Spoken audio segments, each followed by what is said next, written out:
প্রিয় শিক্ষার্থী বন্ধুরা, আজকে আমরা আলোচনা করব তাপ। আগুনের মধ্যে একটি লোহার দণ্ড ধরলে লোহার দণ্ডটি গরম হয়ে যায়। আবার গরম লোহার দণ্ডটিকে বরফের সংস্পর্শে আনলে দণ্ডটি ঠান্ডা হয়ে যায়। এ থেকে বোঝা যায় যে ঠান্ডা বস্তু একটি বিশেষ ধরনের শক্তি গ্রহণ করে গরম হয় এবং গরম বস্তু ওই শক্তি বর্জন করে ঠান্ডা হয়। এই শক্তি যা গরম বস্তু থেকে ঠান্ডা বস্তুতে সঞ্চালিত হয় তা কোনো যান্ত্রিক পদ্ধতিতে হয় না। এর অস্তিত্ব আমরা কেবল অনুভব করতে পারি। এই বিশেষ শক্তিকে তাপ বলে। তাপ হলো এক প্রকার শক্তি যা কোনো যান্ত্রিক পদ্ধতি ছাড়াই এক বস্তু থেকে অপর বস্তুতে সঞ্চালিত হয় এবং যা গ্রহণ করলে বস্তু গরম হয় এবং বর্জন করলে বস্তু ঠান্ডা হয়। তাপ তিন প্রকারের হয়ে থাকে, যেমন বোধগম্য তাপ, লীন তাপ ও বিকীর্ণ তাপ। তাপের বহিঃপ্রকাশগুলি হল অবস্থার পরিবর্তন, তাপমাত্রার পরিবর্তন, আয়তনের পরিবর্তন ও রাসায়নিক পরিবর্তন। অবস্থার পরিবর্তন সাধারণত কোনো কঠিন পদার্থের উপর তাপ প্রয়োগ করলে সেটি তরলে পরিণত হয় এবং তরল পদার্থের উপর তাপ প্রয়োগ করলে সেটি বাষ্পে পরিণত হয়। তাপমাত্রার পরিবর্তন, বস্তুর উপর তাপ প্রয়োগ করলে সেটির তাপমাত্রা বৃদ্ধি পায় যতক্ষণ না সেটির অবস্থার পরিবর্তন হয়। আয়তনের পরিবর্তন, সাধারণত তাপ প্রয়োগে বস্তুর আয়তন বৃদ্ধি পায় এবং তাপ হ্রাসে আয়তন হ্রাস পায়। রাসায়নিক পরিবর্তন, তাপ প্রয়োগে অনেক রাসায়নিক পরিবর্তন ঘটানো যায়, যেমন CH3 কে যদি হিট করা হয়, তাপ দেওয়া হয়, তাহলে CaO প্লাস CO2। ক্যালোরিমিতি বা ক্যালোরিমেট্রি, তাপ একটি প্রাকৃতিক রাশি, সুতরাং তাপের পরিমাপ করা সম্ভব। যখন কোনো বস্তু তাপ গ্রহণ বা বর্জন করে তখন বস্তুর উষ্ণতা বৃদ্ধি বা হ্রাস পায়। যে পদ্ধতিতে বস্তুর গৃহীত বা বর্জিত তাপ পরিমাপ করা হয় তাকে ক্যালোরিমিতি বলে। তোমরা সপ্তম শ্রেণীতে জেনেছ, বস্তুর উষ্ণতা বাড়াতে প্রয়োজনীয় তাপ নির্ভর করে বস্তুর উষ্ণতা বৃদ্ধির পরিমাণের ওপর, বস্তুর ভরের ওপর ও বস্তু কোন উপাদান দিয়ে তৈরি তার উপর। তোমরা অষ্টম শ্রেণীতে জেনেছ, বস্তুর উষ্ণতা বৃদ্ধি ও হ্রাসের জন্য গৃহীত ও বর্জিত তাপের পরিমাপের রাশিমালা হচ্ছে গৃহীত তাপ বা বর্জিত তাপ সমান বস্তুর ভর গুণিত আপেক্ষিক তাপ গুণিত উষ্ণতা বৃদ্ধি বা হ্রাস, অর্থাৎ কিউ সমান এমএসটি, যেখানে এম হচ্ছে বস্তুর ভর, এস হচ্ছে বস্তুর আপেক্ষিক তাপ, টি উষ্ণতার পরিবর্তন। কোনো বস্তুর একক ভরের তাপমাত্রা 1 ডিগ্রি বৃদ্ধি করতে যে পরিমাণ তাপ লাগে তাকে ওই বস্তুর আপেক্ষিক তাপ বলে। সিজিএস পদ্ধতিতে আপেক্ষিক তাপের একক ক্যালোরি পার গ্রাম ডিগ্রি সেন্টিগ্রেড। এসআই পদ্ধতিতে এর একক জুল পার কেজি কেলভিন। আপেক্ষিক তাপ এস অক্ষর দ্বারা প্রকাশ করা হয়। আপেক্ষিক তাপের মাত্রা হলো এর স্কোয়ার টি টু -2 কে টু পাওয়ার -1। ঠিক আছে, এরপর আমাদের কি আছে আমরা দেখে নেব।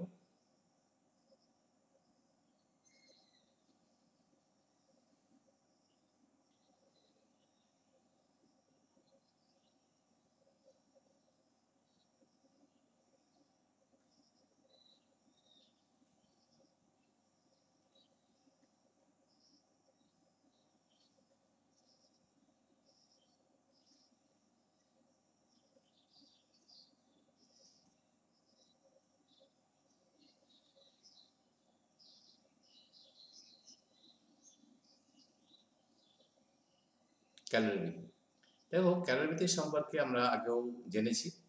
এরপরে আমরা ক্যালোরিটির ব্যাপারটা কি সেটা একটু আমরা ভালো করে জানবো। ক্যালোরিমিতি বা প্রিন্সিপাল অফ ক্যালোরিমেট্রি। ধরা যাক এ এবং বি দুটি বস্তু, ঠিক আছে, এখানে দেখে নাও এ এবং বি। এটা আমি একটু অন্যভাবে বোঝানোর চেষ্টা করছি।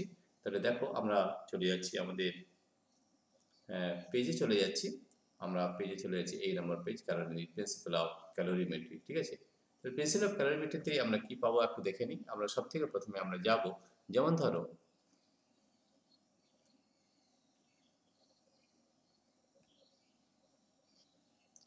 দুটো বস্তু আছে, এ বস্তু,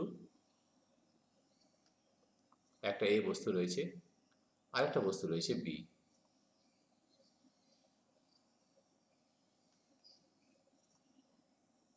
এখন দেখো, এ এবং বি বস্তু, আমরা এখানে কখনোই বলতে পারবো না যে তাপ এ থেকে যাবে বি এর দিকে, না বি থেকে যাবে এ এর দিকে। এটা কিন্তু বুঝতে পারবো না। কেন বুঝতে পারবো না? কারণ তাপের আমরা যে এর উষ্ণতা কিন্তু আমরা জানি না। উষ্ণতা না জানলে কিন্তু বোঝা যায় না যে তাপটা কোন দিক থেকে কোন দিকে যাবে। যেমন ধরো এর তাপ হচ্ছে 100 ডিগ্রি সেন্টিগ্রেড, বি এর উষ্ণতা হলো 50°C। তাই দেখো এখন আমরা উষ্ণতা জানি, তাপমাত্রা জানি, এখন কিন্তু বলতে পারবো কেন? কেন temperature goes from higher level to lower level, অর্থাৎ হায়ার টেম্পারেচার থেকে লোয়ার টেম্পারেচারের দিকে প্রবাহিত হয়, অর্থাৎ এ থেকে বি এর দিকে কিন্তু তাপ সঞ্চালিত হবে। ঠিক আছে, তাহলে উষ্ণতা বা পরিমাপ পরিমাপ যদি আমরা না জানি, তাপমাত্রা যদি না জানি, তাহলে কিন্তু আমরা বলতে পারবো না তাপ কোন দিক থেকে কোন দিকে যাবে, right?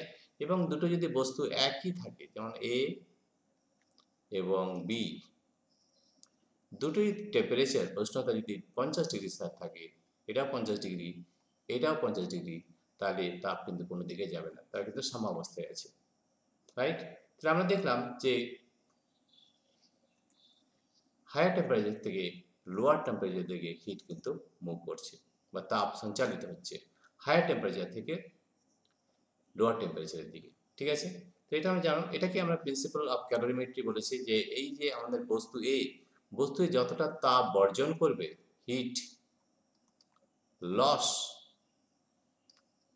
By A is equal to heat gain by B. তাহলে এইটা আমরা প্রিন্সিপাল অফ ক্যালোরিমেট্রিতে পড়বো। তো দেখি এবার ক্যালোরিমেট্রিতে আমাদের কি রয়েছে সেটা আমরা একবার দেখে নিই। প্রিন্সিপাল অফ ক্যালোরিমেট্রি, এখানে আমাদের কি রয়েছে আমরা একবার দেখে নেব, যে ক্যালোরিমেট্রির মূলনীতি বা প্রিন্সিপাল অফ ক্যালোরিমেট্রি। ধরা যাক এ এবং বি দুটি বস্তু, এ বস্তুর তাপমাত্রা বি বস্তুর তাপমাত্রার চেয়ে বেশি। দেখো তাপমাত্রা না জানলে কিন্তু বোঝা যাবে না যে উষ্ণতা কোন দিক থেকে, তাপ কোন দিক থেকে কোন দিকে যাবে। ঠিক আছে, এখানে আমরা ঠিক কি ধরনের, যে এই বস্তুর তাপমাত্রা বি বস্তুর তাপমাত্রার চেয়ে বেশি, তাহলে খুব সম্ভবত আগেই বললাম এ থেকে বি দিকে তাপ যাবে। এখন বস্তু দুটিকে পরস্পরের সংস্পর্শে আনা হলো, এখন এ বস্তু তাপ বর্জন করবে এবং বি বস্তু সেই তাপ গ্রহণ করবে, ফলে এ বস্তুর তাপমাত্রা কমবে এবং বি বস্তুর তাপমাত্রা বাড়বে।